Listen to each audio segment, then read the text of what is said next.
Okay, welcome. This is a case video overview for the Petty v. State case from the Court of Appeals of Indiana from 2014.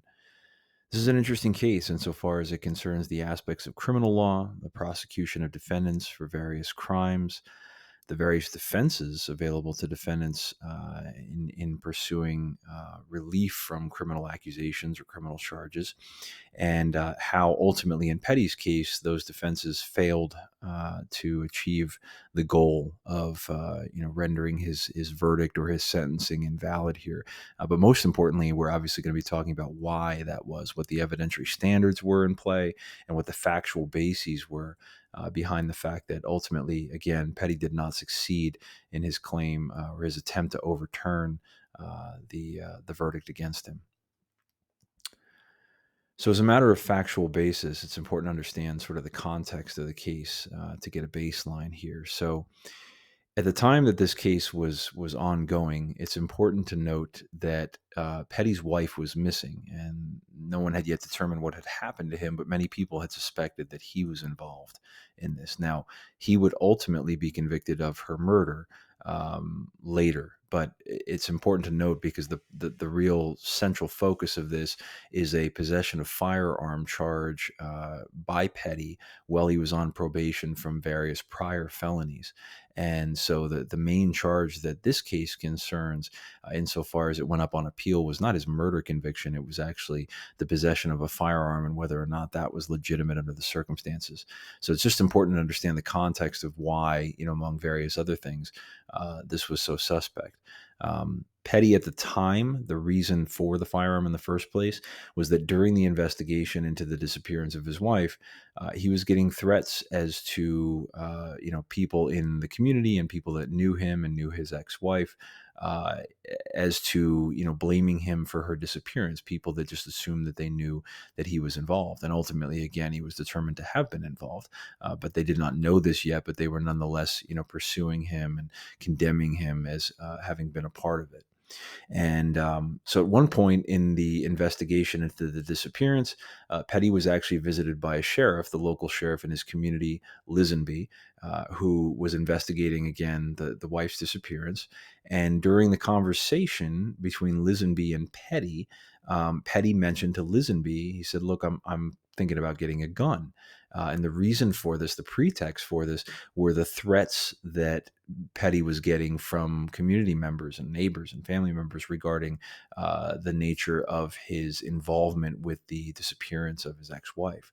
And according to the record, which at this point is not really disputed by either side, the Sheriff Lisenby, said to Petty, "I think that's all right as long as you ain't running around with it." Right. So this was a comment made in the conversation by the sheriff to Petty at the time while investigating, again, the disappearance of Petty's wife. And so, uh, tangential to that, but in addition to it, Petty also had an interaction with another chief deputy, Williams, and he communicated that he was thinking of getting a gun. And Williams didn't offer any kind of response at all to that, one way or another. So this is just the context that sets the stage for everything that is to follow legally regarding what would ultimately be a possession of firearm charge. So the gun charge. Again, as additional context, Petty later went to his father, Jerry, and said that he was being threatened and asked to borrow his father's gun. So he's pursuing it again, further beyond the conversations, even with law enforcement.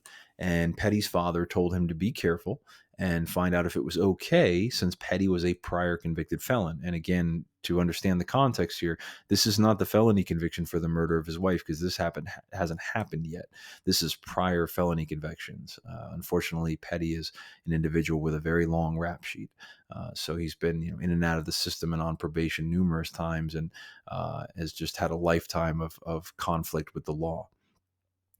So Petty says that he had spoken to the sheriff who had given him the go-ahead to have a gun. This is what he tells his father based on the statement that we discussed in the last slide. The fact that Lisenby said to him, I think it would be all right for you to get a gun as long as you're not running around with it. And then following from that statement, he then borrowed a gun from his father. And that's the gun in question that ultimately, Petty is found in possession of. So Petty is arrested subsequent to that for an unrelated probation violation. So again, he's on probation for felonious conduct for a conviction prior to this whole thing with his wife and the disappearance. He comes into possession of a firearm, which is illegal if you're on probation. And when he's arrested, incident to a probation violation that actually has nothing to do with the gun. The police didn't know about that, but they search, incident to his arrest, and they find the firearm that he borrowed from his father. So he was arrested and convicted after a bench trial of unlawful possession of a firearm by a violent felon. So again, it's illegal in this jurisdiction to possess a firearm if you have a felony conviction, and that's not uncommon at all, right? So as a sentence for this crime, he was given 15 years tacked onto what would ultimately be his homicide sentence, right, which was the sentence for his wife's murder, which was yet to come at that point. But this is the context under which we find ourselves in the Petty case. So before we move any further, because we're about to talk about the appeals that Petty lodged and how he attempted to undermine the conviction and the sentencing for the firearm charge, it's important to just do a little bit of review here as to what it is we're talking about and what criminal law entails and what's important here as we're considering the procedure with which he was charged and prosecuted and convicted of this sentence. So when we're talking about criminal law, it's important to understand that charges come from the government, right? This is why the appeal case is named Petty v. State, right? The original trial case would have been State v. Petty, and Petty is attempting to overturn the verdict here, which is the only reason his name appears first in the docket, right? We say Petty v. State because it's an appellate case, so he's appealing the verdict. But the original case would have been State of Indiana, right, versus Petty, and it's not an individual, right? So this is not a civil case. Obviously, this is a criminal case. So the government is the one prosecuting the criminal charges, right? Individual persons, private persons do not prosecute for criminal convictions. So this is always going to be, you're either going to have State versus Jones or Commonwealth versus Jones, whatever the state refers to itself as a governmental entity, right? And one other thing to note about this that I think is important because it's so often misrepresented in television and movies and misunderstood by the general public. It's important to understand that you can't drop charges as a victim just based on say so. And people have this false impression that, if I'm the victim, if I'm a sole victim to a crime and I don't wish to press charges against the individual who, offended me, who committed the crime, that I have the discretion to determine whether charges are pressed and pursued. And this is just not true. And again, it comes back to the point that the government is responsible for affecting the prosecution against criminal wrongs, right? So insofar as it comes to, victims participating and cooperating with prosecution, that can play a big role, right? Because, for example, if you were assaulted by another individual, say a neighbor or something, they walk over into your yard and slap you upside the head and then walk away. Well, now you have probably an assault and definitely a battery, right? So you got a crime that has taken place.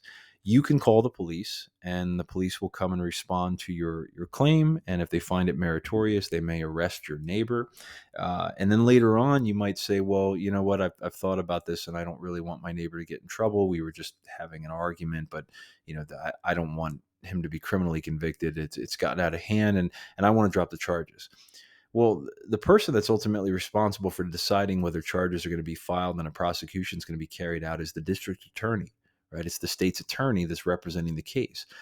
You don't have the authority to tell that attorney that they cannot bring charges against the individual that assaulted you and battered you because they've committed a crime that is a wrong against the state.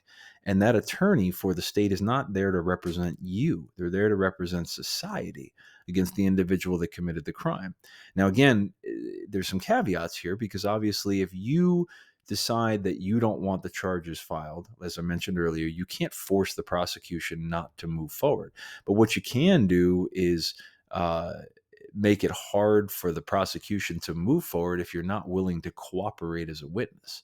Right. And so that can make it difficult and sometimes impossible for the prosecution to move forward if you say, I don't want to participate in this and I don't want to testify and whatnot. And you could still be subpoenaed to testify. Right. You may not have a choice in the matter because you can't plead the fifth. You're not being accused of anything. But you could still make it hard. You could decide to be dishonest and lie about the nature of what happened. You could say, no, I wasn't telling the truth. My neighbor didn't hit me. I fell and I tripped, and that's how I got the bruise on my face, or what have you, right? And I'm not suggesting that anybody should do that, because in theory, especially when you're under oath, you should tell the truth always, right? But the bottom line is, if you're not willing to cooperate in the process, and you're the only evidence of what happened, right, in terms of your testimony as to, you were the only one there, well, then it's going to make it very difficult for the prosecution to do their job. And so as a result of your unwillingness to cooperate, the prosecution may decide not to pursue the charges on the grounds that the case may not be a strong enough one that they feel they can succeed.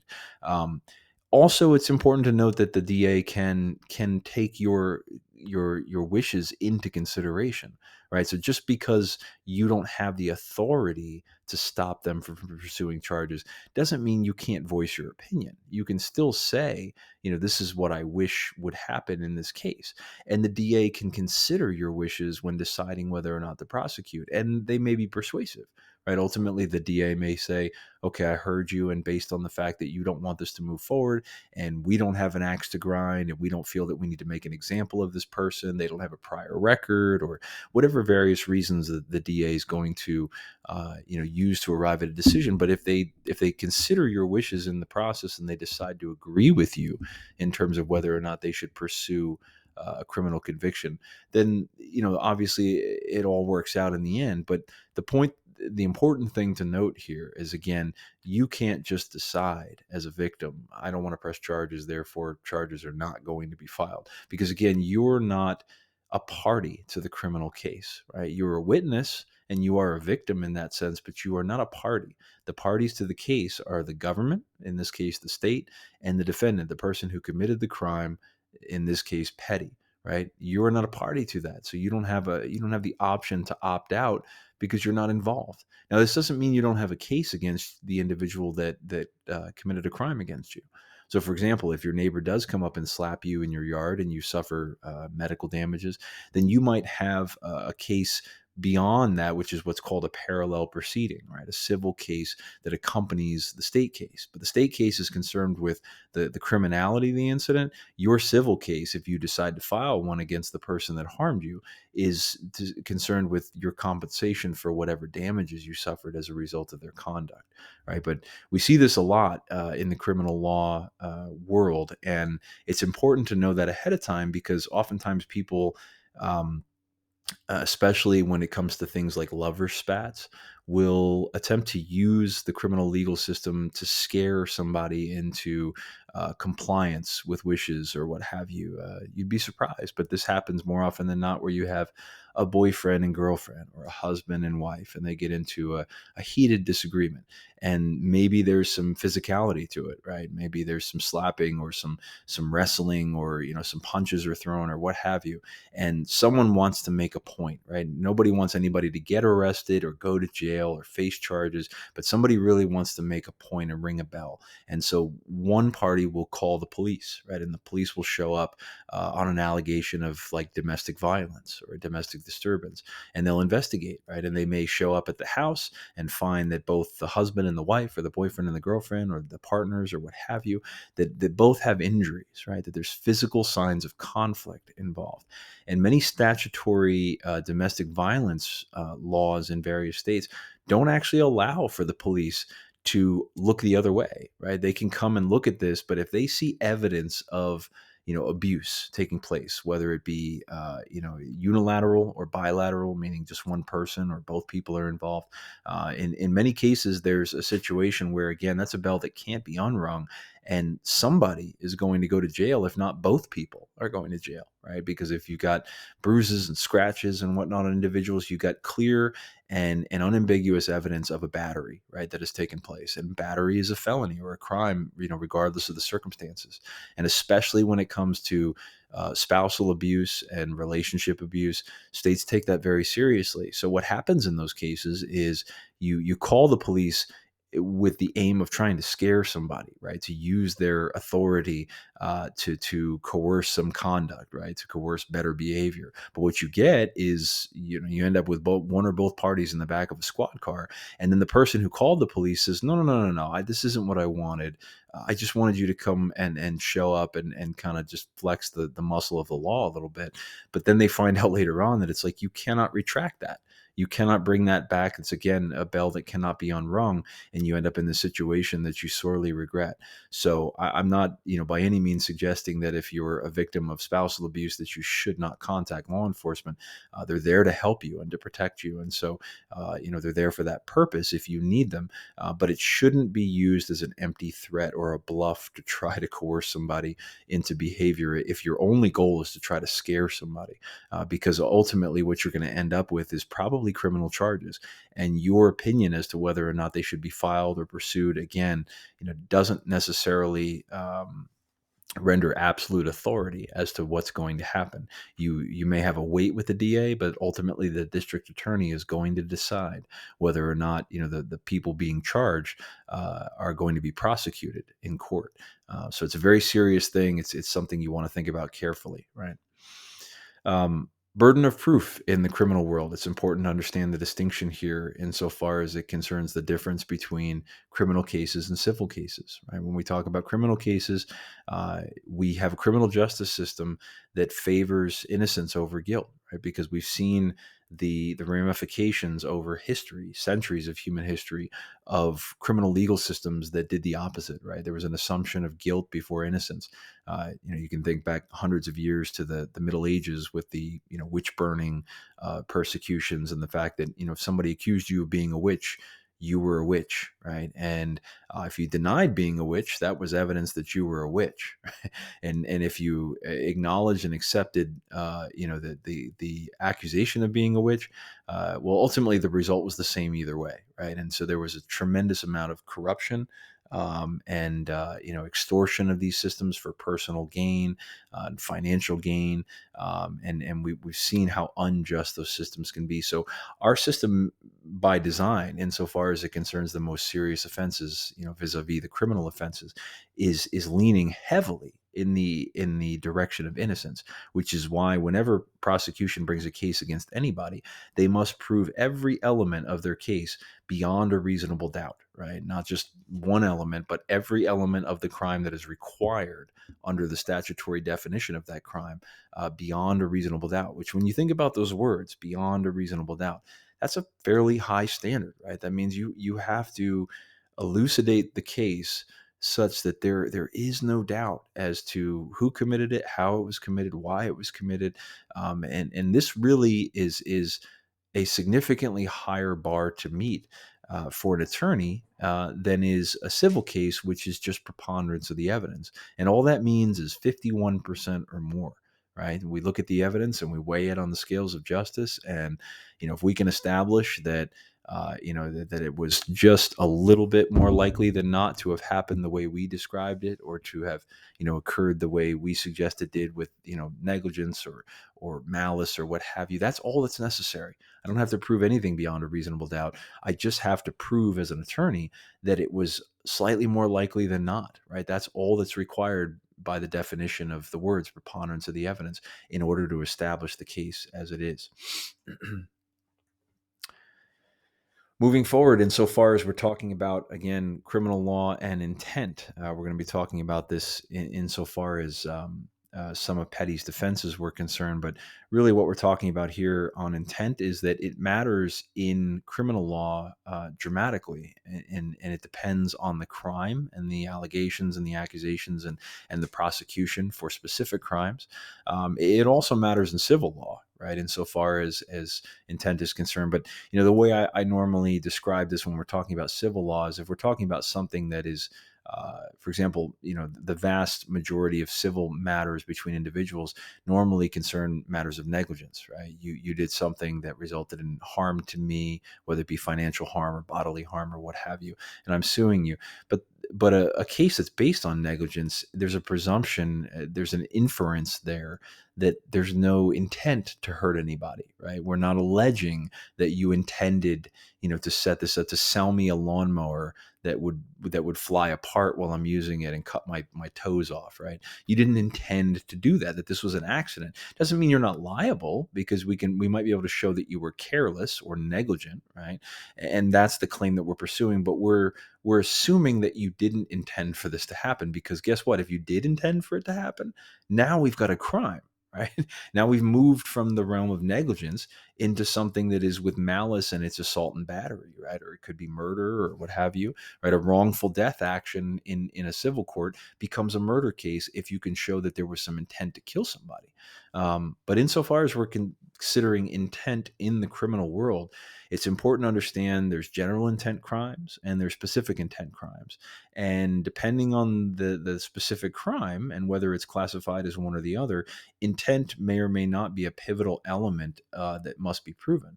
So, for example, any attempt crime that you will ever see anywhere, right? Attempted murder, attempted arson, attempted theft, whatever it is, every attempt crime, generally speaking, is a specific intent crime, right? In other words, you must intend to commit the crime as it's defined. Otherwise, there cannot be an attempt, right? You can't attempt to do anything that you didn't originally intend to do. It just doesn't follow logically from the premise that that could even be possible, which is why, again, all of your attempt crimes are specific intent. All that specific intent means is that there has to be what we call a mens rea, right, in the law. It's Latin for the guilty mind, right? And all that means essentially is that we're saying you have to have intended the outcome, right, as it stands. Contrast that with something that does not require specific intent, but rather just a reckless indifference to the well-being of others, and rises to the level of criminal culpability. So the easiest way to kind of elucidate this difference is the difference between something like first degree murder and second degree murder. First degree murder is generally, statute by statute, it varies in terms of definition, but really what we're talking about is premeditated murder, right? Where there's planning and plotting and preparation, and there's a goal in mind, and that goal is to murder a specific individual. And if it's carried out, then we might be able to establish the grounds for first degree murder, which is again that premeditated, meaning thought about it, planned for it, prepared for it, lied in wait, and then jumped out and did the act, right? That's what what we're implying with first degree murder.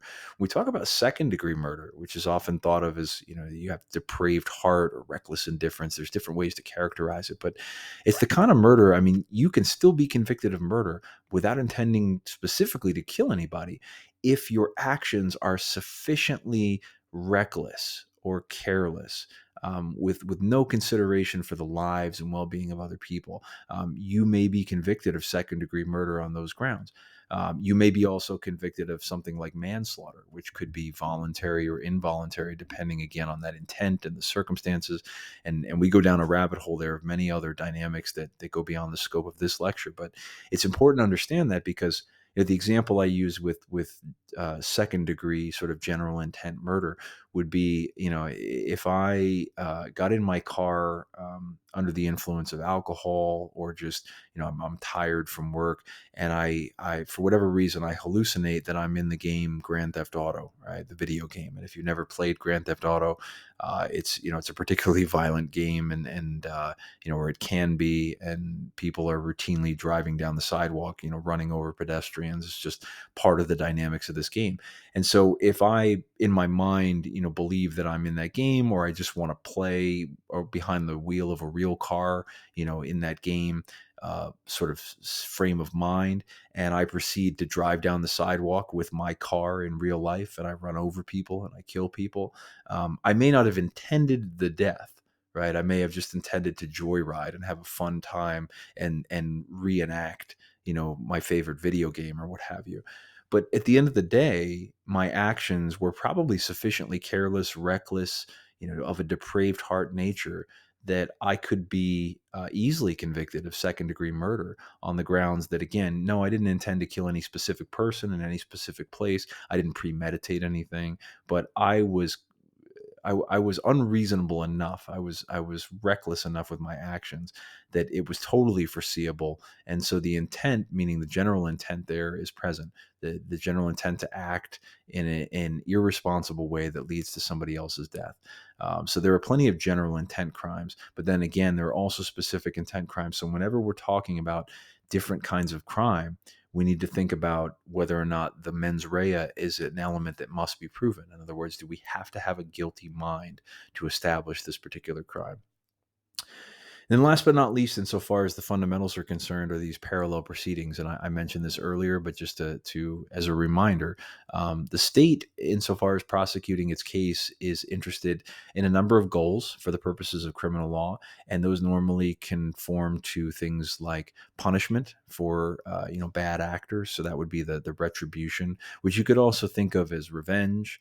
Or justice, retributive justice, but at the end of the day, it's the punishment, right? It's the punishment element of the justice system insofar as the criminal side of things is concerned. There's also a deterrence element that kind of falls within that retribution piece, which is to say that your example in being punished for your bad act serves as a warning and a deterrent to other people who may be thinking about doing the same thing you did, and hopefully will guide them away from that, right? Will motivate them away from committing such an act. So the punishment that we enact upon you for your crimes serves as a deterrent to keep social order. Right. It serves as an example that compels people to be law abiding citizens because they see what you're going through. They don't want that. They don't want to go to prison or, face capital punishment or whatever the crime is. And so they don't do it. Right. That's classical conditioning 101. Right. And then the other side of it is rehabilitation, of course, and this is getting into the correction system more than anything else. But it's the idea that we hopefully will fix you in such a way that you won't do whatever you did again. Now, interestingly, I mean, there's a lot of philosophical conversation that hinges on these points in terms of, if we're talking about a capital punishment case, a capital crime, and we're considering executing somebody, well, clearly rehabilitation is off the table, right? If we think that we need to execute you, then we're implying that you're incapable of rehabilitation, right? But in many crimes, at least for those of which we allow the possibility that you would one day get out of prison and lead a normal life and reintegrate into society again. The idea is that the experience of going through that criminal system would rehabilitate you into being a law-abiding citizen again. So these are all the goals that the state has in mind, that society has in mind for these proceedings, because again, the state is interested in maintaining order and preventing these kinds of things from happening, stopping people from becoming victims, and compelling people to be law-abiding citizens. The victim of a crime is interested in compensation, right? And so this is again where parallel proceedings come in.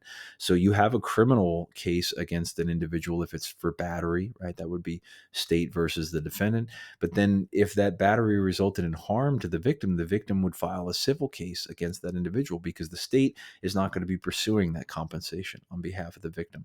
It's up to the victim ultimately to bring that individual to court to try to recover against them, provided that they're not, what we would refer to in the law as judgment proof, meaning they don't have any assets with which you could attempt to recover anything approximating compensation.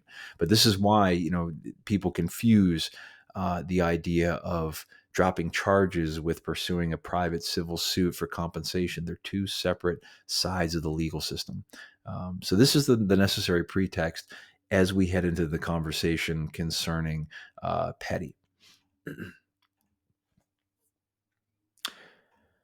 So, getting back to Petty, again, as we discussed a moment ago, Petty was sentenced to 15 years for the illegal possession of a firearm by a convicted felon following his arrest for a probation violation when they found the firearm in his house. So, Petty's attorneys appealed the sentence based on several grounds, and we're going to discuss each of them in their turn. Insufficiency of evidence is one of them to sustain the conviction, entrapment, mistake of fact, legal authority, and self defense. So these are the various attempts to overturn the verdict. And again, spoiler alert, as I mentioned on the very onset of this video, they were not successful. But really, what's most important about this lecture is why. Why didn't they work? Petty also challenged that the sentences against him, that the judge didn't properly consider the sentencing, the guidelines, and that the parameters of the sentence were outside the scope of reasonableness. So we'll look at that, and that the sentence itself was unduly harsh. So we're going to get into that in just a moment. So the first claim, or the first defense from Petty, sufficiency of the evidence. Again, when we talk about criminal law, it's important to remember that the burden of proof in the case is always on the prosecution, right? So it's not on the defendant to prove themselves innocent. It's on the prosecution to prove the defendant guilty, right? And again, that's for good reason. It's because when we've done it the other way, it has always ended in tremendous injustice. So there's this slant in favor of innocence that requires the prosecution to prove, once again, beyond a reasonable doubt, that the crime was committed, by whom it was committed, when, where, why, so on and so forth, insofar as it's relevant to the case and the definition of the crime. However, once there's a conviction, then things switch, right? Whether by jury or judge, bench trial, judge would be a bench trial, jury trial is something to which all defendants are entitled, right? So, but you can waive that if you prefer. The burden shifts to the defense, right? So in this case, if you're a defendant and you're appealing your verdict, as was the case with Petty, instead of the presumption of innocence, after the conviction, there's a presumption of guilt, right? So it flips because the trial court has already gone through the procedure of criminal justice and due process and making sure that you had your fair shot. The appellate court reviews this with a presumption that whatever the decision there, insofar as guilt is concerned, if you have a guilty verdict, they're not presuming that that verdict was unfair or that it was wrong or incorrect. They're presuming that the trial court did what it was supposed to do, but it's here to hear from Petty what the problems were and consider whether or not there was, in fact, a miscarriage of justice, right? So the appellate court does not, again, reweigh the evidence or judge the credibility of the witnesses. They're not going to retry the case, right? That's the point here.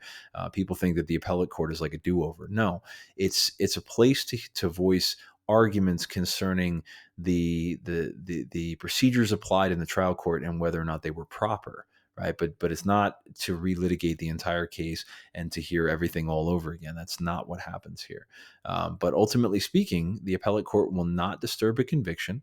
And then this is sort of the technical grounds here, the probative evidence supporting the judgment and the reasonable inferences therefrom to determine whether a reasonable trier of fact can conclude the defendant was guilty beyond a reasonable doubt. In other words, all the appellate court is concerned with is to determine that was justice carried out in such a way that the jury could have an unbiased perspective at assessing the guilt or innocence of the defendant, right? Were they given a fair opportunity to hear all of the proper and relevant evidence to then weigh in on this, right? And regardless of which way they weighed, innocence or guilt, they are at that point, the appellate court stops. They say as long as the trial court played by the rules here, we're not going to Monday morning quarterback the verdict, right? That's how this works.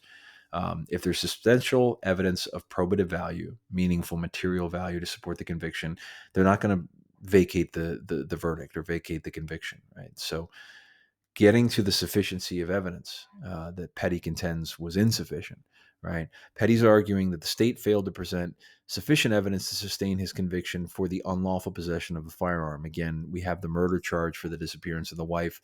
Separate from this, we're only concerned with the firearm claim. This is what this entire case is about. But Petty argues that when he cited his safety concerns to Lisenby, he was told it was okay to possess a firearm. So this is a key element of Petty's entire premise in this case, is the idea that, look, I spoke to the sheriff and I told him what I was planning to do, and he said it was okay, right? That's one of the key things that Petty's trying to lean on, is that statement from the sheriff that says, I think it would be all right if you got a firearm as long as you aren't running around with it. But as we're going to see, that doesn't fly. So The state in the case was only required to prove beyond a reasonable doubt that the elements of the crime, right? Insofar as is concerned here, Petty had had a previous felony conviction for robbery, and he knowingly possessed a firearm with a felony conviction, right? That's it. They don't have to get into the nuances of his, of his claims of extraneous facts. The only required definition for this crime is that he was a felon, he knew he was a felon, and he possessed a firearm. That's it. I mean, there doesn't have to be an intent to use the firearm for any nefarious purpose. All that's required is that they prove that single component, that he's a felon and that he possessed the firearm while being a felon. That's it.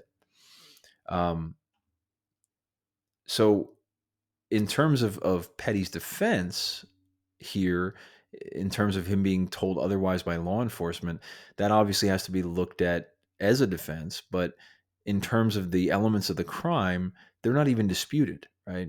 So, in other words, Petty and his attorneys aren't even arguing that there was a crime here. But again, defense can alleviate even a factual commission of a crime, right? So, in other words, for example, if you pull out a gun and kill somebody with it, you've committed murder, right? And there's no doubt, and we may agree, and all parties would not dispute that there's a murder that took place. The question is, what were the circumstances of the murder that may alleviate your guilt for what would otherwise be a criminal conviction leading to, jail time or what have you?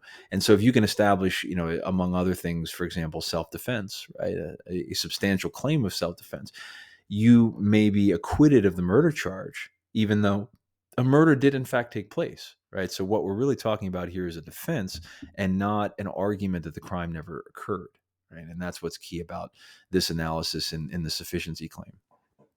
So entrapment, this is the second component of Petty's defenses. So Petty argues in the case, among other things, that he was entrapped by law enforcement. So the defense here claims, when you have entrapment, that the prohibited conduct was the product of a law enforcement officer. In this case, of course, he's speaking about Lisenby, the sheriff, using persuasion or other means likely to cause the person to engage in the conduct, and the person was not predisposed to commit the offense. In other words, they wouldn't have done it otherwise, but for the coercion or the persistent persuasion of a law enforcement officer. And it's important to note that the law enforcement officer in many entrapment cases is not someone who reveals themselves to be a law enforcement officer. In this case, it so happens that Lisenby is a sheriff, and at the time that the facts giving rise to this claim arose, Petty knew he was a sheriff. There was no disputing that. There was never any attempt to hide it. But sometimes you have entrapment claims that are about like undercover law enforcement officers who, may infiltrate, say, like a gang or a drug ring. And the question is, can that law enforcement officer then compel, one of the members of the gang or the drug ring to do something felonious or criminal, illegal in general, and then arrest them on the grounds that, they committed a crime, even though they were compelled to do it by someone who was ultimately a law enforcement officer. And so, this is something that generally doesn't stand up, or at least faces a lot of scrutiny in criminal courts. But it's interesting in this case because, again, we're talking about a person who was known to be a law enforcement officer. So it's an interesting twist on the typical entrapment situation. Conduct merely affording a person an opportunity to commit the offense does not constitute an entrapment, right? So allowing an opportunity for the commission of a crime by itself doesn't necessarily get you to entrapment, but it requires more than that: coercion, persuasion, this type of nagging, compelling force to try to get someone to do something illegal. So when the defense of entrapment is raised, interestingly, this goes back to the prosecution, right? So again, we're in appellate court and we're arguing about defenses, but when the defense argues entrapment, the prosecution has to prove that the individual was not innocently lured and enticed into the criminal activity. So it falls on the prosecution to show that, rather than the defense to show that they were. The defense turns on the defendant's state of mind or whether the criminal intent originated with the defendant. So there's a number of elements here. The defense of entrapment may be rebutted by showing the defendant had a predisposition to commit the crime, right? So in other words, if you can show that the individual in question was going to do it anyway, or was predisposed to do whatever they did that was illegal in the first place, then you can successfully overcome an entrapment defense by showing that the influence of any law enforcement officer, uh, whether they were undercover or in this case, obviously, we're talking about Sheriff Lisenby, that was tangential at best, because this person was predisposed to do it and probably would have done it anyway, right? And so that sidesteps the entrapment piece.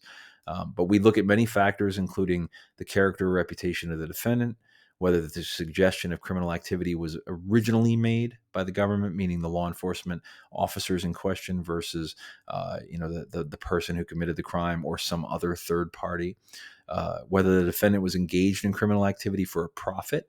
Right. So, were they doing it for profit versus for some other motive? Whether the defendant evidenced reluctance to commit the offense overcome by government persuasion. So, were they against it? Did they try to resist it? And ultimately, the government agent, whether again it be law enforcement or anybody else working on behalf of the state, poked them and poked them and poked them until eventually they gave in under pressure. And then the last element here, the nature of the inducement or persuasion, right? So what was the nature of that interaction in terms of the state inducing or persuading an individual to do something? And in this case, obviously, we're talking about the Lisenby conversation. Um, so again, Petty argues that Lisenby said he was allowed to do it when he said, "I think it would be all right for you to possess a firearm as long as you're not running around with it." And so he's arguing essentially that when Lisenby did that, and then ultimately he's arrested for unlawful possession of a firearm, I mean, you can see the angle that he's pursuing. He's saying, "Well, this is not fair. You set the stage for me to get arrested because you told me it was okay, and then you subsequently arrested me for illegal possession and locked me away for 15 years for it." So ultimately, this defense was rejected, and here's why. So the court reasoned, even if the statement was inducement, the state provided sufficient evidence of predisposition. In other words, in this case, we talked about the fact that it was Petty who brought up the gun situation in the first place, not Lisenby. Petty said to Lisenby that he was thinking about getting a gun, and ultimately, obviously, he did. So he brings it up first, and then he brings it up again with another law enforcement officer, not solicited by the law enforcement officer. He brings it up on his own. Then he brings it up with his father before he ultimately acquires a gun. So he's persistent about this, and it's his idea to begin with. Right. He shows that persistence in ultimately obtaining a firearm, despite the fact that his father told him he should check on it first. So, all of this combines to bring you a situation where you find that entrapment was not really a proper finding here, because Petty was the one who brought it up in the first place, and nobody else was egging him on to do it. He did it on his own accord. And furthermore, what's important to understand here is that Petty never communicated to Sheriff Lisenby at the time that this conversation took place that he was a convicted felon. There's no reason to believe that Lisenby would have known that upon having this conversation. It's not like they knew each other personally, or Lisenby had been involved with Petty, in the context of the law previously. So he didn't have any context with which to know that he was a convicted felon when they were having this sort of side conversation. Remember, Lisenby went to Petty's house for the purpose of talking to Petty about the disappearance of his wife. He didn't go there to have a conversation about whether or not, Petty should get a gun to protect himself from these, threats from people that were accusing him of wrongdoing with respect to his wife. So that's key in understanding the context. And Petty had reason to know this, right? Because he never volunteered. He didn't say, "Hey, I'm a felon, but do you think I should get a gun?" He just said, "I'm thinking about getting a gun," right? And so he had reason to know that Lisenby would not have known that, right? Absent some research ahead of time, which he would have had no reason to do. So moving to the defense of mistake. When we talk about mistake here, we're talking about mistake of fact is what Petty is alleging in the case. It's important to note that mistake of law really doesn't fly in any context, because ignorance of law is not an excuse to ameliorate a criminal charge. Right? You can't say, "I didn't know it was illegal to kill somebody or set fire to my neighbor's house," or do anything that's listed in the criminal code. But mistake of fact in certain contexts may prove persuasive in vacating a verdict or in eliminating the culpability for a crime, depending on the context. So it's a fact A mistake of fact is a defense where the person who engaged in the prohibited conduct was reasonably mistaken about a matter of fact that negates the culpability required for commission of the offense. So again, we talked about this earlier when we discussed the concept of criminal mens rea, right? The guilty mind. We talked about specific intent versus general intent, and how that informs, what is required for a crime, whether or not you have to have that guilty mind. But if you can show that through a mistake of fact, a reasonable mistake of fact, you didn't possess the guilty mind, then you might be able to undermine that presumption of mens rea that ultimately leads to an acquittal. Um, so again, if an element is intent and mistake nullifies the intent, it is a defense. So some examples of this would be, if you're in the woods and you hear a rustling in the bushes, and you're hunting, so you got a gun with you, and you pull out your gun and you shoot into the bushes and you kill somebody, what ultimately turns out to be another hunter, right? And so you're now on trial for murder, but you argue that you were mistaken as to what it was in the bushes. You thought it was a bear. And is it reasonable for you to have mistaken, that hunter that you killed for a bear? If the answer is yes, then you didn't commit, insofar as your actions were concerned, you certainly didn't commit a premeditated murder, right? You didn't commit a murder that maintains a specific intent component. Or if you're arguing, against a charge of attempted murder. Let's say you didn't kill the guy, but you winged him, and then he sues you for attempted murder. Well, you can't be convicted of attempted murder because it wasn't part of your intent, right? You had a mistake as to what it was. You thought it was a wild animal that might be hostile to you. Turned out to be a person, but that was never your intent to shoot a person. So that mistake of fact negates the intent component, which in the case of an attempt crime negates the whole thing. But specific to Petty's situation, if Petty had acquired, from, let's say, his dad's house, something that he thought was, let's say, a toy gun, right? If he had reason to believe that what he got was like a Nerf gun or a water gun or something, he had a reasonable belief that what he grabbed at his dad's house was not an actual firearm. Maybe his dad told him that, but he grabbed the wrong one by mistake or whatnot. And then later on, it's discovered that he's in possession of an actual firearm.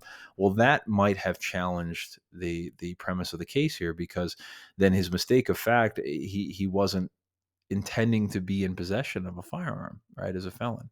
And so, that hinges on the specific intent component of the crime, but that would be something that would fall into the realm of mistake of fact in the context of this case. If he didn't actually think that what he had in his hand or in his possession was an actual firearm, right?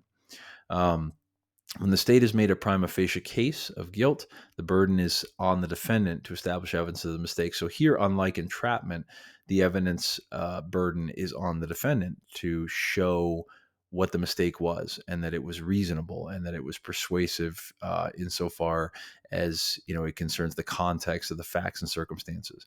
Um, so upon invoking mistake of fact, the burden shifts to the defendant to satisfy three components. Number one, the stake has to be honest and reasonable, right? Reasonable is that key word here, and it's very subjective, right? What's the definition of reasonable?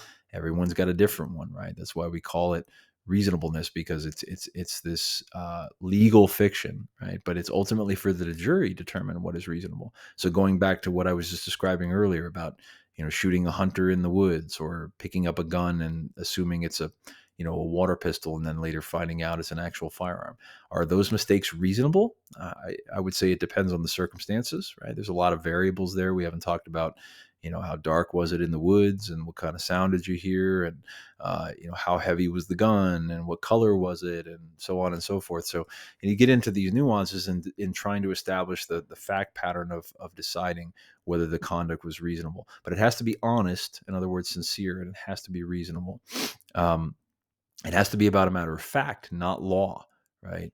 And the mistake has to negate the culpability required to commit the crime, right? So again, if it's irrelevant to the facts of the case, then it doesn't hinge on anything. It's moot insofar as the conviction is concerned, right? So The burden to prove all elements beyond a reasonable doubt, including intent, always remains with the prosecution, right? But the burden of proving these elements of mistake lies with the defense.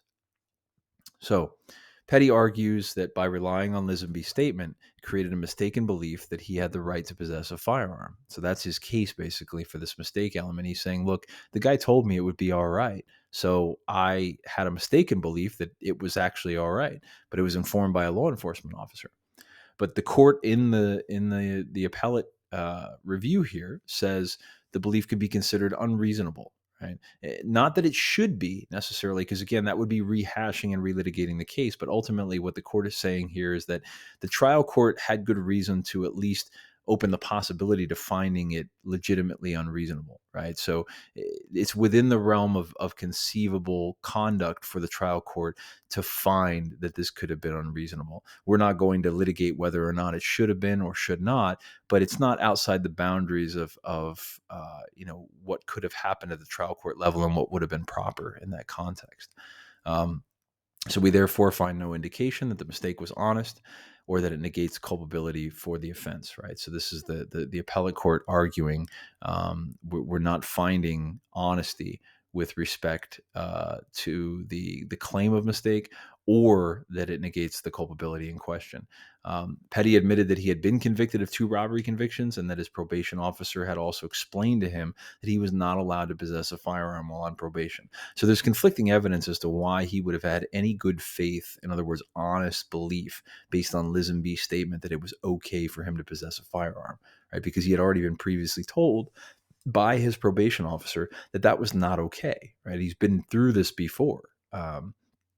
And Petty didn't tell Sheriff Lisenby about his conviction, right? So he knew that Lisenby's statement was made in a perspective of limited ignorance, right? Because Lisenby did not know that about Petty and had no reason to know it. And finally, even if Petty reasonably believed Lisenby's statement, the fact remains that he was, as a convicted felon, he intentionally went out and secured a gun, right? So the crime here, insofar as we're talking about illegal possession of a firearm by a convicted felon, is only requires knowledge that he's a felon. It doesn't require knowledge that it's illegal for him to have a gun if he's a felon, because that is a mistake of law, right? And that gets back to what we talked about a moment ago, which is to say that ignorance of the law is no excuse. So if he did not know that he was a felon and he had good reason not to know that he was a felon, which I can't imagine how that could ever transpire. But if you could imagine a situation in which a person could be a felon without knowing that they're a felon, then there might be a legitimate mistake of fact argument. But the fact is, there's no disputing he knew he was a felon, and he doesn't argue that he doesn't, that he didn't know that. He's arguing that he didn't know it was illegal for him to have it, which is ultimately a legal mistake. And ultimately, it falls apart when you look at the facts here. Not to mention the fact that, again, ignorance of the law doesn't ameliorate your conviction for a crime.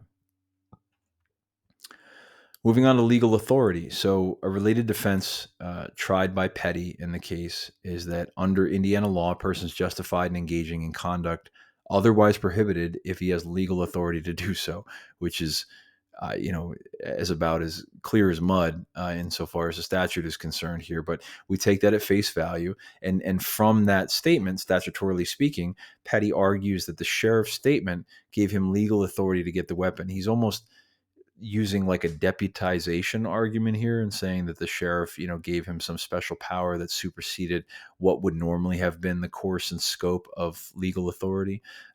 But the court ultimately looked at this and said, no, this is a colorful argument, but it doesn't comport with what we know the spirit of this statutory interpretation to be.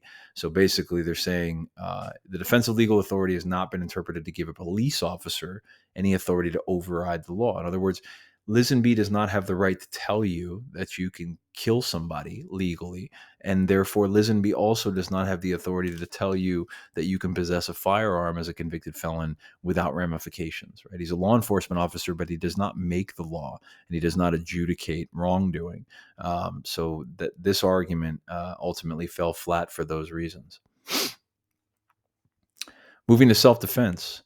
So when we look at the self-defense elements, in terms of what it is that that Petty is arguing. A person is justified in using reasonable force to protect against the imminent use of unlawful force. And this is a pretty standard definition that is found, even outside the scope of Indiana. It's not controversial. Deadly force can only be used if the person reasonably believes that the force is necessary to prevent serious bodily injury or the commission of a forcible felony, right? So, mainly speaking, when you're talking about use of force, your force needs to be appropriate and proportional to the force that you're repelling, right? So if you're being presented with deadly force, that would certainly be a circumstance in which you can defend yourself with deadly force. But if someone is, approaching you and aiming to engage in a fist fight, or a slap fight, no, you cannot pull out a knife or a gun and shoot or stab that person, right? Because you are escalating it well beyond the scope of reasonableness and proportionality, right, to the level of the threat. So that's generally the idea behind self-defense and use of force statutes. In Indiana, there is a stand your ground law. This is not at all uncommon, particularly in more conservative states. This has been the subject of much controversy, particularly in places like Florida and others where there have been, criminal trials centering around the idea of stand your ground and whether or not, you should have a duty to retreat before using force. In other words, you have to flee when you're presented with force from somebody else. But in this case, Indiana is a stand your ground state, which just means that you are not required to retreat.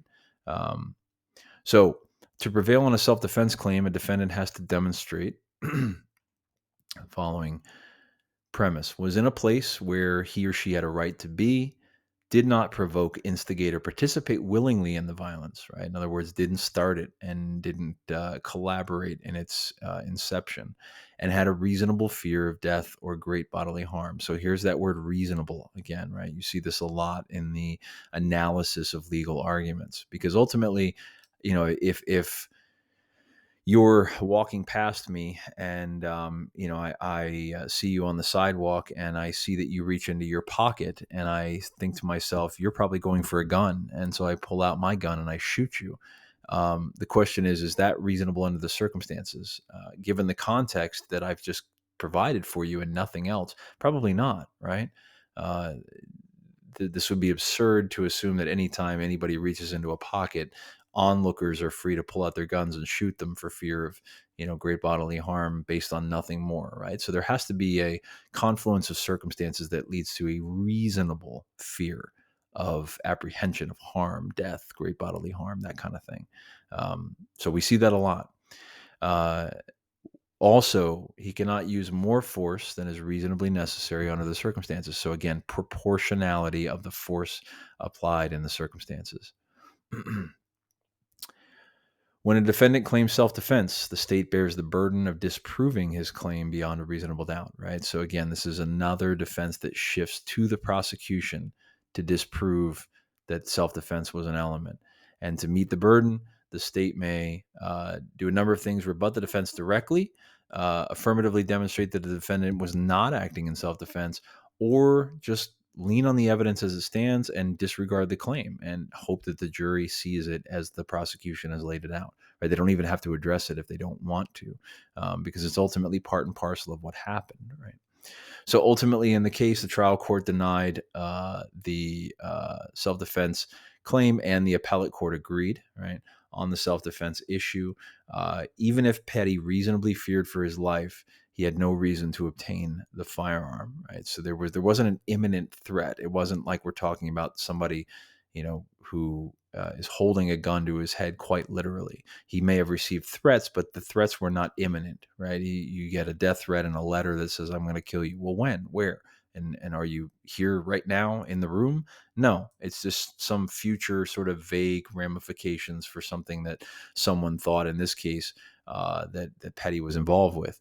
And ultimately, he was involved, right? And this is key. Petty killed his ex-wife, right? And so the point stemming from that is that he instigated the threat that was brought against him, because if he had just confessed and come clean about the killing, it would have probably stopped the threats. He would have been in jail, sure, but ultimately he wouldn't have had to worry about being assaulted or murdered by somebody outside in society if he had just been honest about the circumstances of his wife's disappearance. So he doesn't meet the standard, as we discussed earlier, about not instigating or participating in the generation of the conflict or the threat at present. Um, Ultimately, it was his obstruction that put him in the situation that led to the threats that ultimately led to him feeling compelled to get a gun. The trial court was not required to believe Petty's self-serving testimony regarding the alleged threats, and nor did they ultimately. Even Petty's perceived concern for his own safety did not justify his failure to comply with the law. Right. So just because you fear for your safety doesn't mean you can disregard the law insofar as it concerns things like, felons can't have firearms. So the sentencing in the case. Sentence is generally up to the discretion of the judge, right? So, and often there are sentencing statutes that can form certain sentencing guidelines so that, judges they're not completely untethered to offer any kind of sentencing they want. They have to act within the confines of reasonableness under the circumstances. But this is where the sentencing guidelines or sentencing statute comes in. But a court can abuse its discretion only if its decision is clearly against the logic of the facts and the circumstances before it. The trial court has to provide a sentencing statement, winning the logic behind the sentence. So basically, underpinning the case and the reasoning in a way that follows naturally from what happened. In this case, there was a statement made by the judge, and the appellate court found that it was sufficient. The trial court looked at several factors. One, an offense was committed while on probation. So we know this, that's not disputed. Petty had an extensive criminal history. Again, he had a long rap sheet, 6 felony convictions, right? So this is a guy who's been through this quite a bit. Petty had never completed probation since 1999, right? So he's 6 felony convictions, and he's never successfully completed his probation. So this is a frequent offender, unfortunately. And he was currently incarcerated at the time of his sentencing for the illegal possession of a firearm charge for the voluntary manslaughter involving his wife, right, or his ex-wife. So this all leads to the context of, is this an innocent mistake from somebody that's otherwise a law-abiding citizen, or is this just one more pebble in the stream of a long list of criminal offenses? And obviously, in this case, it's quite clear it was the latter. So Petty argued that the sentence was too severe in light of the nature of the offense and the character of the offender.